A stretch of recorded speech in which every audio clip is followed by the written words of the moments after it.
question is that I've been asked is how do you find a husband and how do you hold on to a man?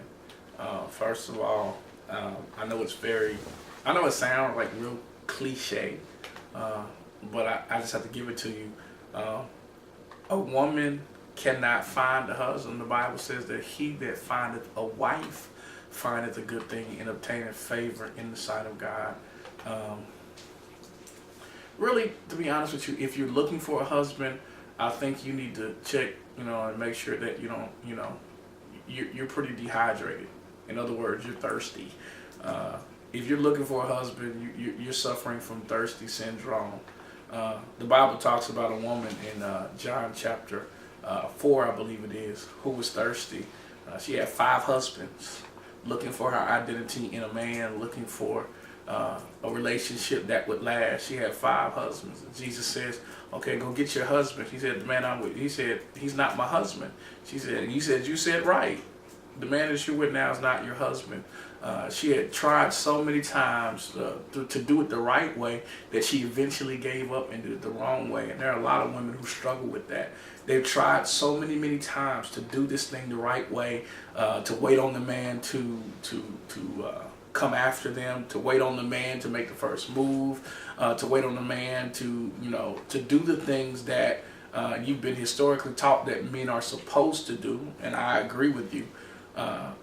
That men are supposed to do, and you're caught in that struggle with, hey, look, I've been doing it. I try to do it the right way so many times. The first time it messed up. I tried to do it the right way again. The first time it messed up the second time, so on and so forth, to the point that I'm tired of trying it the right way. So now I'm just shacking with a dude. I've just let down my standards. I've tried church dudes. I've tried club dudes. I've tried all kind of guys, and nobody seems to be working. And then somehow you begin to internalize that thing, and then you end up thirsty. And truth be told, I understand that it's a desert out here. But when it comes down to a woman finding a husband, a woman can find a man, but she cannot find a husband.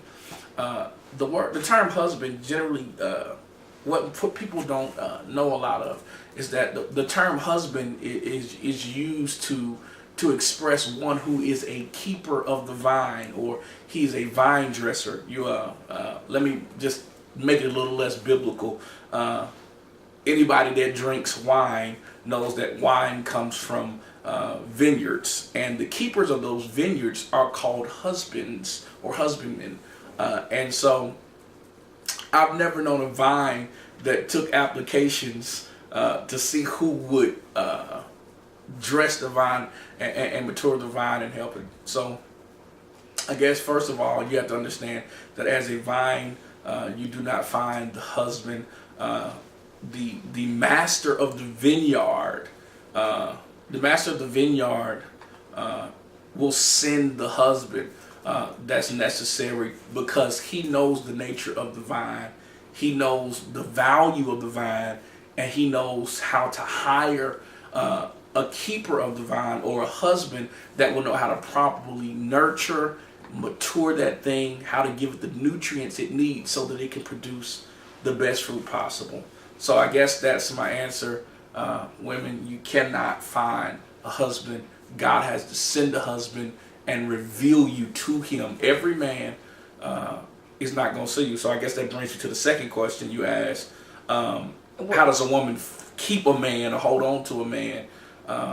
I'll tell you this. It is not easy to hold on to anything in the world that we live in, because everything is temporary, finite, and it's very difficult. But the truth is that when a man understands that you're his gift and his assignment, he won't leave you because you're his gift and his assignment.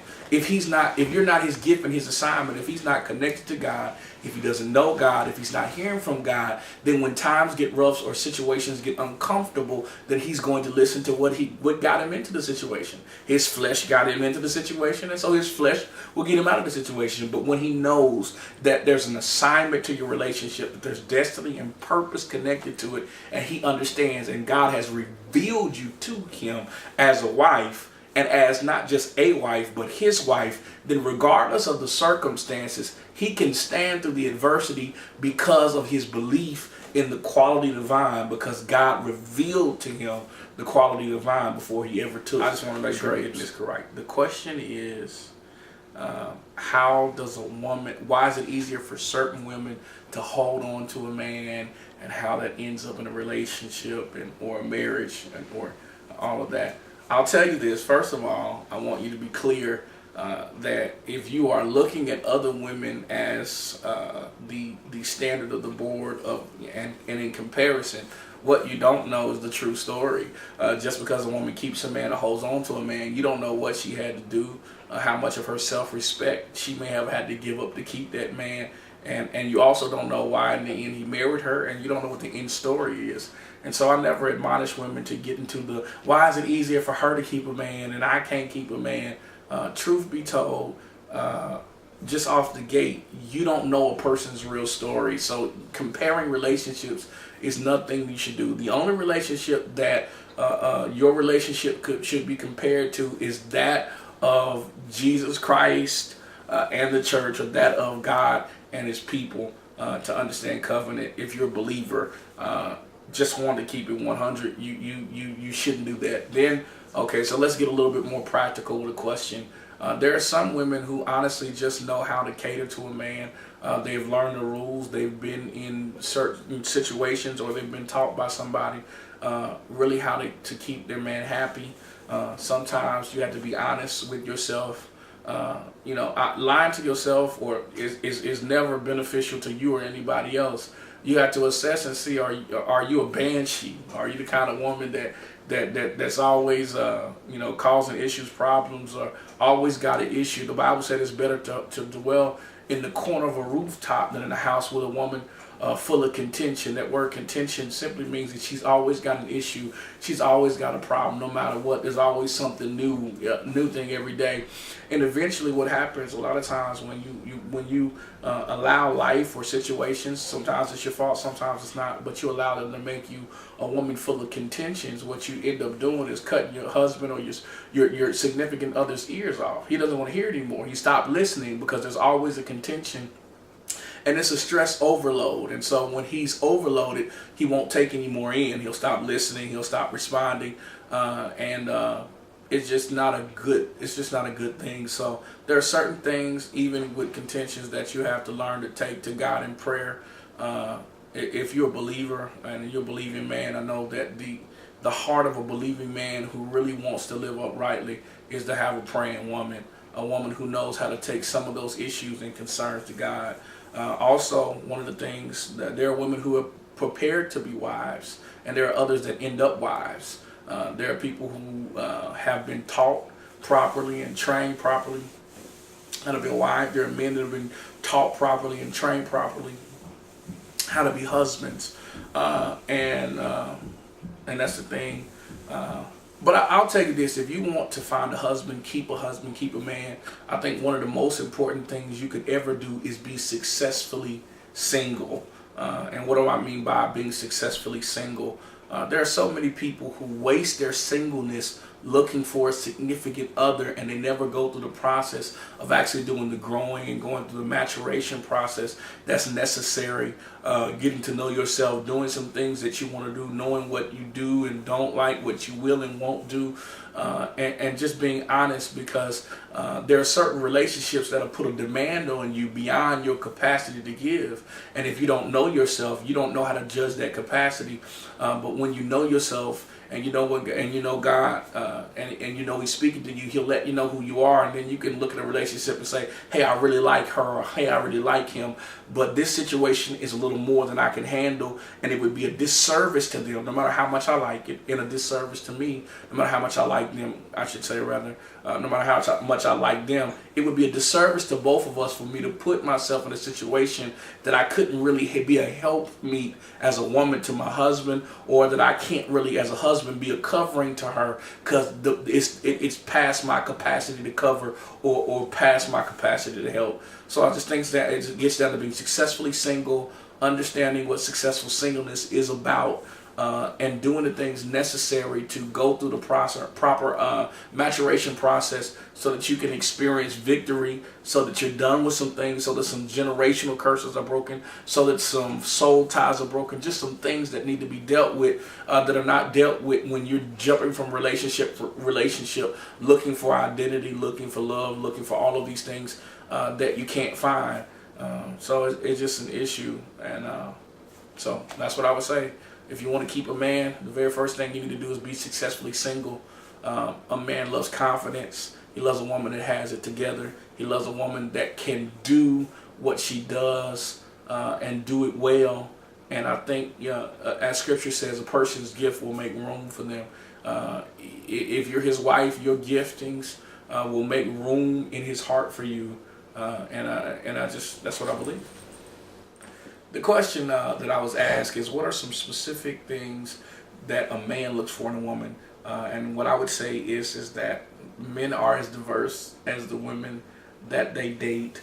And so I can't speak specifically to what all men desire, but there are some things that I find that are central. There are ethnic differences, there are cultural differences that come into play about what kind of men are, depending on what the cultural norm for them is sometimes, and what that culture is versus the culture of their home and versus the culture of their community. But if you're talking about believers, I can speak to the standard somewhat of what a believer would may like. And if I were to answer that question, I have to say as a believer, what's important to me is that I see in my wife the fulfillment of my destiny. I see a component or a piece of the puzzle that is so intricately involved, so important, so necessary to the finishing of my process in what God has called me to do, that I don't believe that it would be possible to accomplish it without her.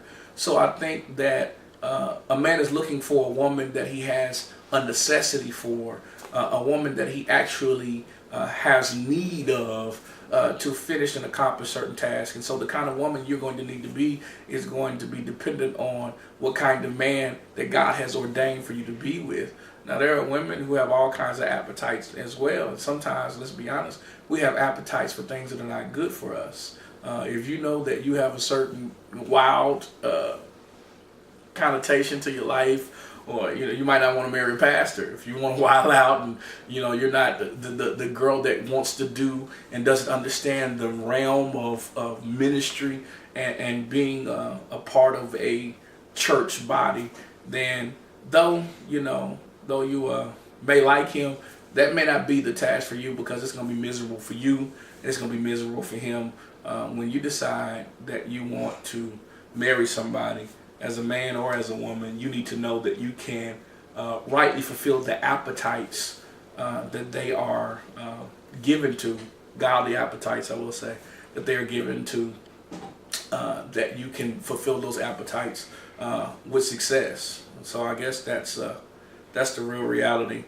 I don't think a woman should try to be anything that she is not. I think that who you are is who you need to work on. What you are, who you are, how developed you are. It goes back to being successfully single. Are you finished in some maturation processes? Have you finished the assignment for the particular season that you're in? Part of being successfully single is understanding the season that you're in and finishing each assignment for the season that you're in. And I just, we all go through seasons, 12 seasons in a man's life, set time to live, time to die, time for war, time for peace. Ecclesiastes talks about that. But there are particular seasons that we're in, and we need to understand how to successfully navigate each season to be successful believers in Messiah. So Jesus Christ for the rest of y'all. So I think that's the best way I can answer it. Just be who you are. mature in who that person is. Be the best you can absolutely be, because the quality of you will determine the quality of your mate. Mates are mirrors. If you see something that you don't like, it's a reflection of your appetite. And so, whatever it is that you chose, I guess for married people and single people, what you need to know is that you choose what you get, and you get what you choose. And so you want to be careful that you really choose what you want, and so that you can really want what you choose. And so that's just, I guess that's the best way I can answer. What if you're only attracting the men or women that who are not really what you're looking for? You're what they're looking for, but they're not really what you're looking for. If I remember the question correctly. To answer that question, I would just specifically have to speak to looking at why and what you're attracting, and how you're attracting it, because you can't fish with catfish bait and expect the bass. It's just not how it works. Catfish are bottom feeders, bass are a little higher up. So you might want to check your bait. You want to check, and see honestly what you're putting out there. And if you're putting out, just a positive vibe, you just happen to be a beautiful woman, you have to, or a beautiful young man, you have to assess the value. It's a covenant, and the covenant is dependent on the people who are involved in the covenant to deliver what they have promised or covenanted to give. And if you don't think that the person out the gate is a person that can fulfill the covenant that you're looking for in your life, then you have to honestly say, hey, I like you, I'm glad that you like me, but this is just not what God's will is for my life. So the question is, if I'm hearing it correctly, the question is, do women have to play themselves down to get a husband? Saying if they're successful and they've made a lot of money, or they've had some success in their industry and some prestige, do they have to play themselves down to get a man? Well, honestly, it just depends on the kind of man that you want.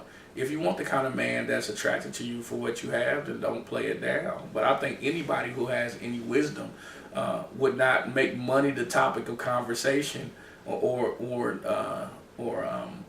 properties or things that we own the topic of conversation, if we don't want that to be the foundation of the relationship and the nature of the relationship. So I'm not telling you to play yourself down. A lot of times when I got to play myself down, I don't think that it's about playing yourself down. It's actually about playing yourself up. You can be the top of the industry, but when you come home, do you really want to be that woman?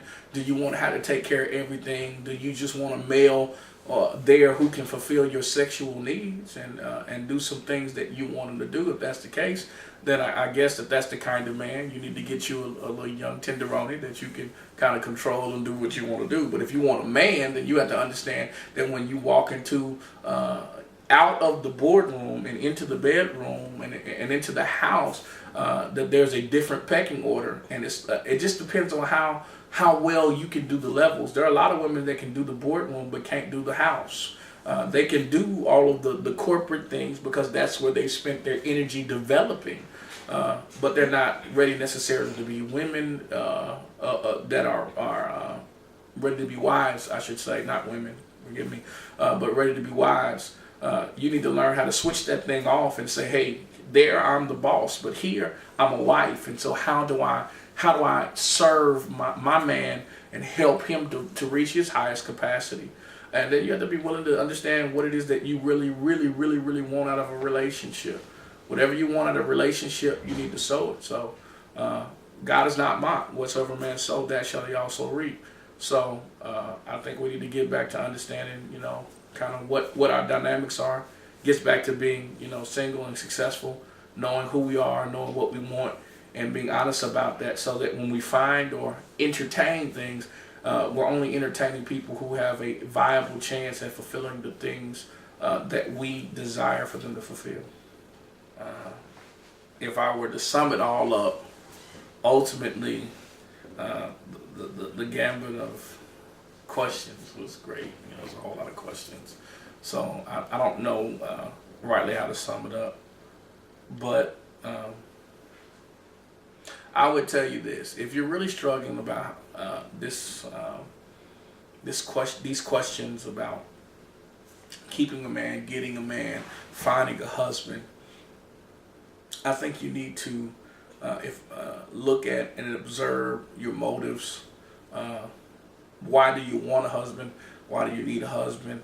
As people say, they're self-explanatory. I desire intimacy. I desire sex.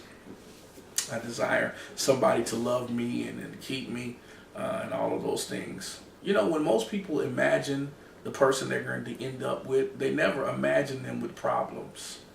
And they never imagine them with needs of their own. You have to understand that whoever you end up with in any relationship is a living, breathing individual that has their own problems, has their own thoughts, and has their own set of needs.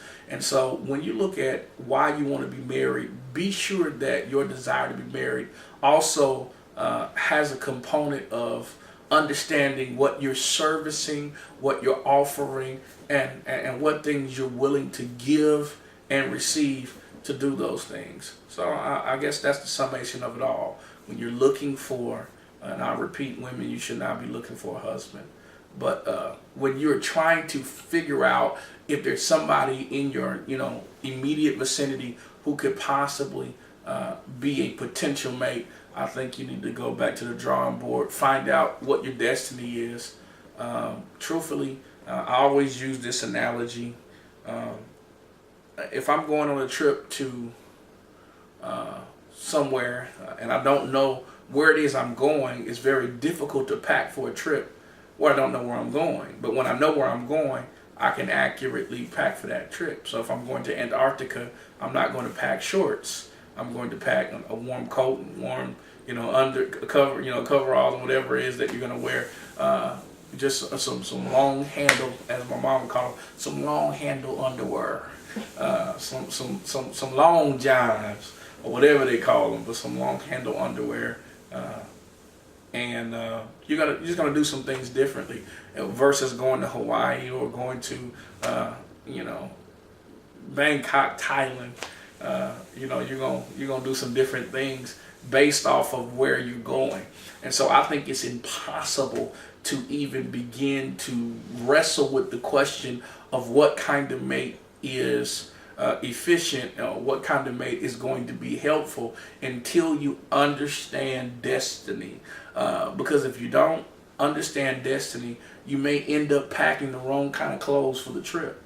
But at that reality, you can't get mad at the clothes because you're the one that packed them. Just like you can't get mad at your spouse if you 10 years later find out your destiny and decide you want to go somewhere that they had never, that's just not who they are. And that's sometimes how relationships begin to fall apart and things can happen. So I think you need to take a real good look at destiny, find out what God is calling you to, where God is calling you, spend time perfecting yourself in that gift. Part of being successfully single, one of the phases and seasons that you need to go through of being successfully single is a time of reflection, a time of gathering information, and a time of prayer and seeking God, and ultimately a time to prepare and to walk into what God is calling you into, and understanding what kind of things and people and situations you're going to need around you to accomplish what God is calling you to. Please comment below. I'll respond to the comments as I see them. Please give me maybe 3 or 4 days to respond to any particular comment, any videos, anything you'd like me to hear me talk about, or just find some wisdom on. Just go ahead and leave a comment at the bottom and let us know what it is that we need to do, how we can be more of a blessing, and how we can answer some questions by the help of the Holy Spirit to kind of help you kind of walk in the direction you're trying to get to. Y'all be blessed and you have a great night.